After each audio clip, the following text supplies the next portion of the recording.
তৃতীয় কবরটির কথা আমি বলবো না, আপনারা সবাই জানেন। যাদেরকে দাফন করে আমরা এবার স্বাধীন হয়েছি তাদের কথা আমি বলবো। বিজয় দিবসের বক্তব্য আমার দেয়া সাজে না। যারা মুক্তিযুদ্ধ করেছে, যারা বিজয় অর্জন করেছে, যারা স্বাধীনতার জন্য ত্যাগ স্বীকার করেছে, তারাই আজকে বক্তব্য দেওয়ার কথা। কিছু কথা বলে আপনাদের অনুপ্রাণিত করব, আমাদের অনুসারীদের ভবিষ্যৎ প্রজন্মকে অনুপ্রাণিত করব, সেজন্য বলা। একটি কার্টুনের কথা বলি। আফগানিস্তানের সাধারণ জনগণের বিজয়ের পরে একটি কার্টুন প্রকাশিত হয়েছিল। প্রথম কবর লেখা আছে ব্রিটিশ, দ্বিতীয় কবর লেখা আছে রাশিয়া 1979 to 89,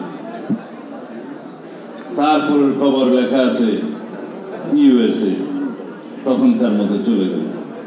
আরেকটি কবর খালি আছে, বলা হলো what is next, who is next. আমি এই জন্যই বলছি, এই জাতি ব্রিটিশ থেকে স্বাধীন হয়েছে। এই জাতি পাকিস্তানের বিরুদ্ধে রক্তাক্ত সংগ্রামের মধ্য দিয়ে স্বাধীন হয়েছে আমরা। এবং তৃতীয় কবরটির কথা আমি বলবো না, আপনারা সবাই জানেন। যাদেরকে দাফন করে আমরা এবার স্বাধীন হয়েছি তাদের কথা আমি বলবো। এরপরে চতুর্থ কবর যদি আমাদের রচনা করতে হয়, বলতে হবে what is next, who is next. আমাদেরকে অবশ্যই মনে রাখতে হবে, অরক্ষিত স্বাধীনতাই হচ্ছে পরাধীনতার চাইতে ভয়ঙ্কর। এটা মেজর জলিল বলে গিয়েছেন, লিখে গিয়েছেন। তিনি প্রথম শিকার, বীরুত্তম হতে পারেননি, তার আগেই তাকে কোর্ট মার্শাল ফেস করতে হয়েছে। কেন হয়েছে, কাদের কারণে হয়েছে, সেই ইতিহাসও আপনারা জানেন। শুধু 1947 সাল থেকে নয়, 1905 থেকে শুরু হয়েছে এই ভূখণ্ডকে যাতে একটি করদ রাজ্য হিসেবে বানানো যায়, একটি জাতির অধীনস্থ করে রাখানো যায়। 1947 সালে আমরা বিভিন্ন রকমের স্বার্থের বিনিময়ে অর্থনৈতিক এবং অন্যান্য বিষয়ে বিজয়ী হলেও 1947 সালের পরে আমরা বুঝতে শিখলাম এই বিজয় আমাদের পূর্ণাঙ্গ বিজয় নয়।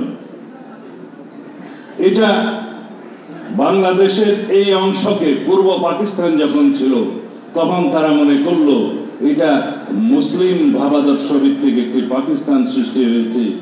এই বিজয় আমাদের পূর্ণাঙ্গ বিজয় ছিল না, অর্থনৈতিক বিজয় ছিল না, রাজনৈতিক বিজয় ছিল না। তখন থেকে অবিরত সংগ্রামের মধ্য দিয়ে আমরা 47, 52, 62, 69, 70, 71-এর স্বাধীনতা যুদ্ধের মধ্য দিয়ে এই ভূখণ্ডে আমরা পুরোপুরি স্বাধীন হলেও এই স্বাধীনতাকে এক বছরের মধ্যে একটি দলের স্বাধীনতা হিসাবে কুক্ষিগত করে রাখা হলো। এক দলের শাসন, এক দলের কুক্ষিগত অবস্থা, এবং হঠাৎ করে ধর্ম নিরপেক্ষ বাংলাদেশ হয়ে গেল।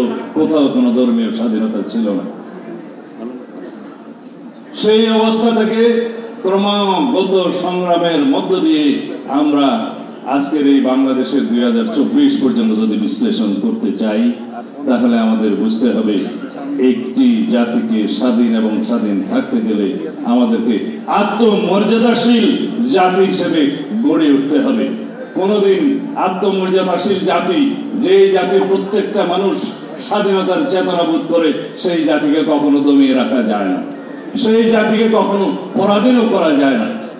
আমাদের এইবারের বিজয় আমরা যদি 1971 সালের বিজয়ের সাথে একের সাথে সমাধান করি, তাহলে বুঝতে হবে 1971 সালের স্বাধীনতা যুদ্ধের পরে, বিজয়ের পরে আমরা যা সংহত করতে পারি নাই, যেই চেতনাকে আমরা অর্জন করতে পারি নাই, যেই স্বাধীনতার স্বপ্নকে আমরা ভোগ করতে পারি নাই, সেই স্বাধীনতার স্বপ্ন যাতে আমরা ভোগ করতে পারি, সেজন্য একটি নতুন রাজনৈতিক পরিসর, একটি নতুন ক্ষেত্র আজকে তৈরি হয়েছে। সেই রাজনৈতিক ক্ষেত্র তৈরি করতে গিয়ে আজকে 2024 সনের এই আন্দোলনে আমাদেরকে নতুন করে 2000-এরও বেশি প্রাণ বিসর্জন দিতে হয়েছে। আমাদেরকে আহত হতে হয়েছে, পঙ্গুত্ব বরণ করতে হয়েছে প্রায় 20 থেকে 22,000 মানুষের। এত বড় আত্মত্যাগের পরেও যদি আমাদের ভিতরে বোধোদয় না হয়, এই স্বাধীনতাকে কি আমরা কোন একটি রাষ্ট্রের করদ রাজ্যে পরিণত হওয়ার জন্য অর্জন করব? এই স্বাধীনতা কি আবারও আওয়ামী বাকশালীদের রাজনীতি করার ক্ষেত্র হিসেবে পরিণত করব? যদি তা না হয়, তাহলে রাজনৈতিকভাবে আমাদেরকে একটি আত্মমর্যাদাশীল জাতি হিসেবে গড়ে উঠতে হবে, এবং সেইখানে রাজনৈতিক নেতৃত্ব দেবেন আপনারা। সেটাই হোক আজকে আমাদের এই বিজয় দিবসের আলোচনার প্রধান শপথ। আমরা যদি বলতে চাই, সেই 1857 সালের সিপাহী বিদ্রোহের সময় থেকে আজ পর্যন্ত যত সম্রাট বাহাদুর শাহ জাফরের সৃষ্টি হয়েছে, কেউই হয়তো সফল হতো না যদি আমরা আত্মনির্ভরশীল এবং আত্মনির্ভরতার জন্য আমরা যদি একজন জিয়াউর রহমানকে না পেতাম। এই বাংলাদেশ একজন জিয়াউর রহমানকে ধারণ করেছিল বলেই আজ পর্যন্ত সেই জিয়াউর রহমানের প্রতিষ্ঠিত দল বিএনপি স্বাধীনতাকে পাহারা দিচ্ছে। আমরা এই বাংলাদেশের মাটি ও মানুষ, আবহাওয়া, পদ্মা, মেঘনা, যমুনা যতদিন থাকবে ততদিন পর্যন্ত স্বাধীনতার মহান ঘোষক বাংলাদেশ জাতীয়তাবাদী দলের প্রতিষ্ঠাতা জিয়াউর রহমানের আদর্শে এবং এই আদর্শে গড়া রাজনৈতিক দলের পতাকা তোলে ঐক্যবদ্ধ থেকে এই জাতিকে স্বাধীনতার পাহারাদার হিসেবে আমরা প্রতিষ্ঠিত করে যাব ইনশাআল্লাহ। এই আশাবাদ ব্যক্ত করে আমি শেষ করছি। আমার বক্তব্য শোনার জন্য আপনাদের সকলকে ধন্যবাদ।